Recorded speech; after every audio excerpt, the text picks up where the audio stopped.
একটি রেসিপির সন্ধান হয়তো সবাই করছেন, যেটা কয়েক মিনিটেই কোনো ঝামেলা ছাড়াই বানিয়ে নেওয়া যাবে। তাহলে আজকের এই রেসিপিটা আপনাদের জন্য। এইটা শুধু টেস্টিই নয়, এটা দারুণ হেলদি। কম তেলে মাত্র কয়েকটি উপকরণ দিয়ে আপনারা এটা ইজিলি বানিয়ে নিতে পারবেন। তো চলুন, বেশি দেরি না করে শুরু করছি আমার আজকের এই সহজ রেসিপি। নমস্কার, আমি পিনু। কুক উইথ পিনুতে আপনাদের সবাইকে স্বাগত।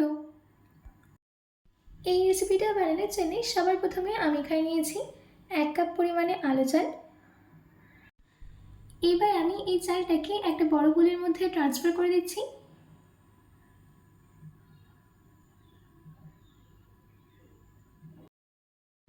জল দিয়ে চালটাকে ভালো করে ধুয়ে নেব।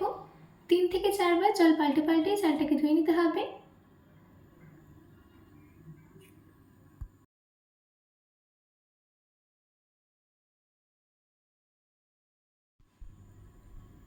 দেখুন, আমাদের এখানে চালটা কিন্তু ভালো করে ধুয়ে নেওয়া হয়ে গেছে। এবার আমি এর মধ্যে অ্যাড করে দিচ্ছি জল। জলটা দেওয়ার পর চালটাকে 2 ঘন্টার জন্য ভিজিয়ে রেখে দেব। আপনারা চাইলে এটাকে পুরো রাত ভিজিয়ে রাখতে পারেন। 2 ঘন্টা বাদ দেখুন, আমাদের চালটা কিন্তু ফুলে গেছে। এবার আমি এই চাল থেকে জলটা ছেঁকে নিচ্ছি। সম্পূর্ণ জল ছেঁকে নেওয়া হয়ে গেছে। এবার একটা গ্রাইন্ডিং জার নিয়ে তার মধ্যে এই ভিজিয়ে রাখা চালটা দিয়ে দিতে হবে। আমি দুটো ব্যাচে চালটাকে বেটে নেব। প্রথমে অর্ধেক চাল বেটে নিচ্ছি, পরে বাকি অর্ধেক চালটা বেটে নিতে হবে। এবার এই চালের মধ্যে দিয়ে দিতে হবে 1/2 কাপ পরিমাণে টক দই। এখন 1/2 কাপ টক দই দিচ্ছি, আর বাকি চালটা যখন বাটবো তখন 1/2 কাপ। এবার দিয়ে দিলাম অল্প পরিমাণে জল।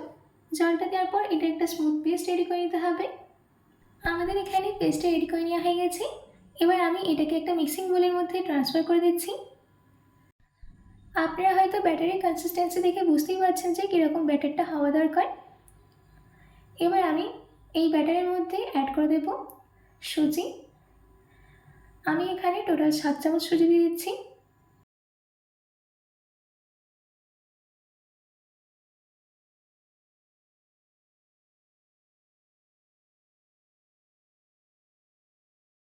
এই নাস্তার টেস্টটা আরও বাড়ানোর জন্য দিয়ে দিচ্ছি 2 চামচ গ্রেট করে নেওয়া আদা আর কাঁচা লঙ্কা।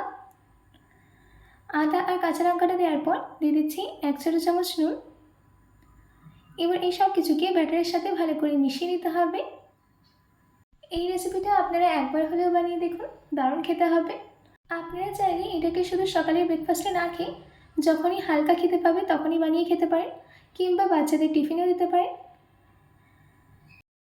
সব কিছুকে ভালো করে মিশিয়ে নেওয়া হয়ে গেছে। এবার আমি এর মধ্যে একটা তড়কা দেবো। তার জন্যে তড়কা প্যানে 2 চামচ তেল গরম করতে দিয়েছিলাম।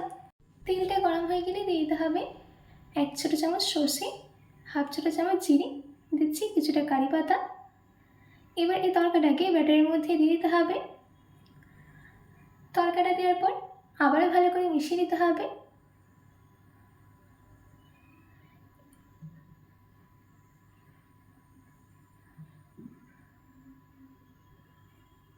দেখুন, সব কিছুকে ভালো করে মিশিয়ে নেওয়া হয়ে গেছে। এবার আমি ঢাকা দিয়ে 15 মিনিটের জন্য রেস্টে রেখে দেব। ততক্ষণ এদিকে আমি থালার মধ্যে তেল গ্রিস করে নিচ্ছি। আমি এখানে সর্ষের তেল ইউজ করেছি, আপনারা চাইলে যে কোনো কুকিং অয়েল ইউজ করতে পারেন। থালার গায়ে তেলটাকে ভালো করে গ্রিস করে নিতে হবে। দেখুন, আমাদের এখানে তেলটা গ্রিস করে নেওয়া হয়ে গেছে, আর এদিকে 15 মিনিটও হয়ে গেছে। এবার এই ব্যাটারের মধ্যে দিয়ে দিচ্ছি 1 স্যাশে ইনো। আপনাদের কাছে যদি ইনো অ্যাভেলেবেল না থাকে তাহলে আপনারা এখানে 1/2 টিস্পুন বেকিং সোডাও দিয়ে দিতে পারেন। ইনোটা অ্যাক্টিভেট করার জন্য দিয়ে দিলাম 1 চামচ জল। এবার ইনোটা দেওয়ার পর আবারও ভালো করে ব্যাটারটাকে মিশিয়ে নিতে হবে। ইনোটা দেওয়ার পর ব্যাটারটাকে আর রেস্টে রাখার দরকার নেই। এবার সোজা এটাকে স্টিম করে নেব। যেই থালাতে তেল গ্রিস করে রেখেছিলাম সেই থালাতে ব্যাটারটা দিয়ে দিচ্ছি। সম্পূর্ণ ব্যাটারটা দিয়ে দেওয়ার পর থালাটাকে ট্যাপ করে নিতে হবে। এবার সব শেষে একটু লঙ্কা গুঁড়ো ছড়িয়ে দিচ্ছি। ব্যাস, আমাদের থালা কিন্তু একদম রেডি। এবার আমরা স্টিম করে নেব। তার জন্য কড়াইতে আগে থেকে জল গরম করতে দিয়েছিলাম। জলটা সম্পূর্ণ গরম হয়ে গেলে আস্তে করে থালাটাকে কড়াইয়ের উপরে রেখে দিতে হবে। তারপর ঢাকা দিয়ে 15 মিনিটের জন্য স্টিম করে নেব। 15 মিনিট বাদ ফিরে আসছি। আমাদের এখানে 15 মিনিট হয়ে গেছে। এবার ঢাকাটাকে খুলে নিয়ে আস্তে করে থালাটাকে তুলে নিতে হবে। তুলে নিয়ে সম্পূর্ণ ঠান্ডা করে নেব। আমাদের এখানে নাস্তাটা কিন্তু সম্পূর্ণ ঠান্ডা হয়ে গেছে। এবার আমি এটাকে স্কোয়ার পিস করে কেটে নিচ্ছি। আপনারা চাইলে এটাকে ট্রায়াঙ্গেলেও কাটতে পারেন। দেখুন কত সুন্দর হয়েছে। ব্যাস রেডি হয়ে গেল আমাদের চালের নাস্তা। আশা করছি আমার আজকের এই নাস্তার রেসিপি আপনাদের খুবই ভালো লেগেছে। বাড়িতে এটি অবশ্যই ট্রাই করবেন ও কমেন্ট বক্সে কমেন্ট করে জানাতে একদম ভুলবেন না। তো আজকের মতো এইটুকু। আবার দেখা হচ্ছে অন্য কোনো রেসিপি নিয়ে। ভালো থাকবেন, সুস্থ থাকবেন।